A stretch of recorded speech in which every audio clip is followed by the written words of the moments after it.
Bwana Yesu asifiwe sana. Nimekuja kitu kinachoitwa Ijue Biblia. Kwanza kabisa, Biblia ni nini? Biblia ni kitabu cha Mungu. Maana ya kwanza. Maana ya pili, Biblia ni sheria ya Mungu. Maana ya pili. Maana ya tatu, Biblia ni neno la Mungu. Tuishia hapo kwenye maana tatu, nyingine nitaendelea kukupatia wakati mwingine. Sasa kwa nini Biblia inaitwa Biblia? Biblia ni neno la Kiswahili linalotokana na neno la Kiingereza Bible. Na Bible ni neno la Kiingereza linalotokana na neno la Kiyunani Biblos. Biblos Kiyunani maana yake ni vitabu. Kwa hiyo Biblia ni vitabu vilivyokusanywa pamoja, ndio vinaitwa Biblia. Ndio maana Biblia inayoshika hapa ina vitabu 66 kuanzia Mwanzo mpaka Ufunuo, ina vitabu 66. Kwa Kiyunani wanaita Biblos. Kwa sasa Biblia hii mwandishi ni Roho Mtakatifu. Imeandikwa na Roho Mtakatifu kwa kupitia watu tofauti tofauti. Biblia imeandikwa na mitume, imeandikwa na manabii, imeandikwa na viongozi, imeandikwa na makuhani. Ina watu tofauti tofauti ambao wameandika hii Biblia, lakini wote wameandika wakiongozwa na Roho Mtakatifu. Kwa hiyo hii Biblia ina uvuvio na nguvu ya Roho Mtakatifu, hii Bible. Ndio maana ukisoma unafunguliwa, ukisoma unaokoka, ukisoma unamuona Mungu, ukisoma unapata ufahamu, maarifa, hekima na uweza na ushauri mzuri. Kwa hiyo ukisoma unakuwa upo connected kwa ajili ya Mungu kujifunua kwako. Sasa Biblia imegawanyika katika sehemu kuu mbili. Sehemu ya kwanza ni Agano la Kale, na sehemu ya pili inaitwa Agano Jipya. Agano la Kale ina vitabu 39. Kitabu cha kwanza ni Mwanzo na kitabu cha mwisho kwenye Agano la Kale ni Malaki. Na Agano Jipya ina vitabu 27. Kitabu cha kwanza au andiko la kwanza kwenye Agano Jipya ni kitabu cha Mathayo, na andiko la mwisho kwenye Agano Jipya ni kitabu cha Ufunuo. Hiyo ni Biblia. Sasa Agano la Kale pia imegawanyika katika sehemu kuu 5.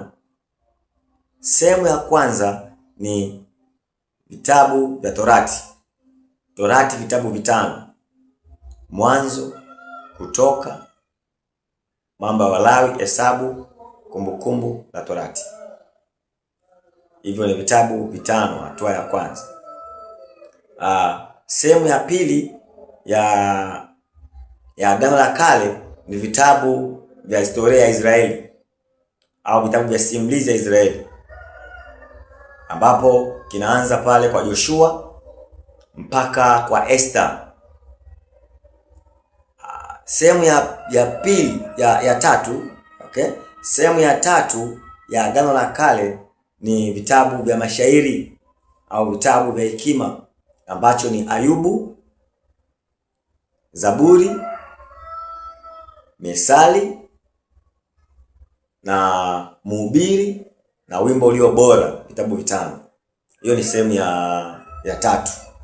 Sehemu ya 4 kwenye Agano la Kale katika mgawanyiko wake ni vitabu vya manabii wakubwa. Vitabu 4 vya manabii wakubwa. Kitabu cha kwanza ni Isaya, cha pili ni Yeremia, cha tatu Maombolezo, cha 4 ni Ezekieli, cha 5 ni Danieli. Yes, maandiko 5. Hatua nyingine inayofuata ni vitabu 12 vya manabii wadogo. Pale unakuja unakuwa umefika mpaka kwa Malaki. Kwa hiyo Agano la Kale pia limegawanyika katika sehemu kuu 5. Agano Jipya, segment yetu ya mwisho, Agano Jipya lenyewe pia imegawanyika katika sehemu kuu kadhaa. Nitakuhesabia. Sehemu ya kwanza kabisa ya Agano Jipya ni Injili. Injili vitabu vinne: Mathayo, Marko, Luka, Yohana. Hii zote hizi ni Injili. Sehemu ya kwanza. Sehemu ya pili ni kitabu cha historia ambacho ni kitabu cha Matendo ya Mitume. Pale kuna hadithi za mitume wa Yesu Kristo baada ya Yesu kuondoka, Roho Mtakatifu kushuka.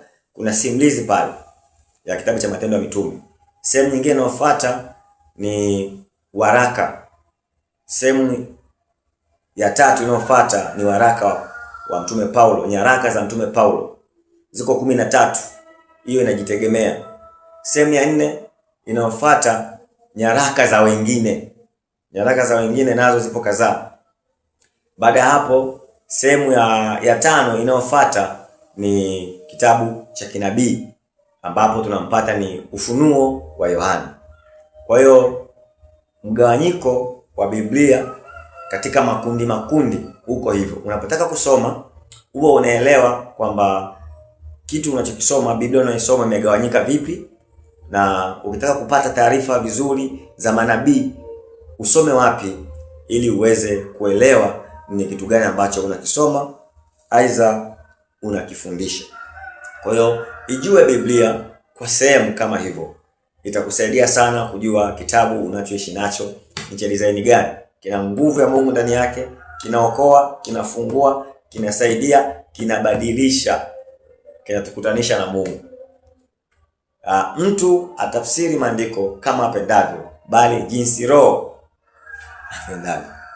Amina.